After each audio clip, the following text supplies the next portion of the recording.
Hartford HealthCare made a big announcement today when it comes to vaccine distribution. And joining us now to talk about this is Jeffrey Flaks, President and CEO of Hartford HealthCare. Welcome back.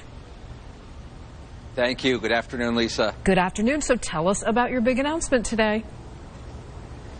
Lisa, we're very excited. I'm here at the Hospital of Central Connecticut campus in New Britain, and we just announced, and in fact just vaccinated, our first patient in the emergency department. So we are now vaccinating our patients who come for care in the emergency department before they are transitioned to home, where it's clinically appropriate. We're doing vaccine, and Lisa, it's just another way for us to get more vaccines to more people and to ensure that both no community and really no person is left behind. It is such a great idea because throughout the year we've been seeing how people have been afraid to go to the emergency room because of COVID, so you kind of solved two problems. Right. People will get the care and they'll get vaccinated. That sounds great. It's really a three-step process, Lisa. So today we're vaccinating people in the emergency department before they leave.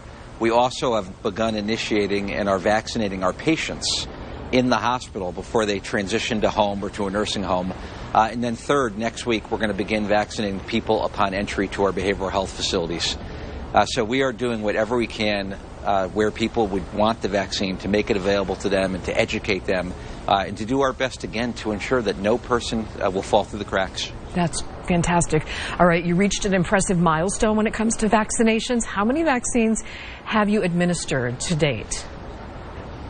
Last night was a great evening. We went over 300,000, so we're now over 301,000 vaccines. And, you know, these aren't statistics, Lisa. These are people. Mm-hmm. Those are 301,000 people that have now been vaccinated. And last Friday, we did 8,000 in one day. Yesterday, we did 7,900 in one day. So more and more people getting the vaccine. It's an incredible moment where we're liberating people, and to see their joy and to see them safely be able to go back into their community. It's a great, great moment.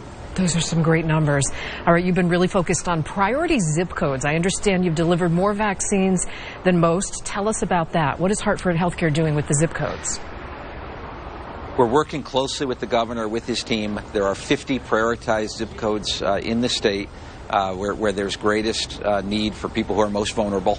And last week, we crossed 35% of the total vaccines in Hartford HealthCare were given to those priority zip codes. And this week, we're anticipating the number to even be higher. So, you know, this is absolutely critical. We need to ensure that there's equity and fairness in how the vaccine is being distributed. And we need to ensure that everyone has that opportunity. And we can't always expect people to come to where the vaccine is. We're bringing it to where people live, where they are. To churches, to community centers. However, through our mobile service, we can get it to more people.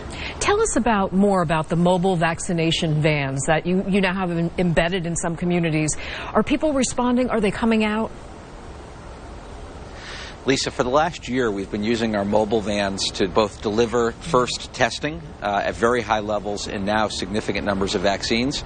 This is part of why I keep saying in healthcare we don't want to go back to normal. We are and will be better than normal. These mobile services should never come off the road. It's a more effective way to reach people in their communities, to bring services and screenings, in this case vaccines, to where people are. So we're very proud of this service, and we're out at between 2 and 4 locations every day doing hundreds to 1,000 people every day in their local communities through the mobile service. What a progression since we interviewed you last year. Jeffrey Flaks, President and CEO of Hartford HealthCare, thank you very much for your time. Great update. Thank you, Lisa. Be safe. Thanks so much.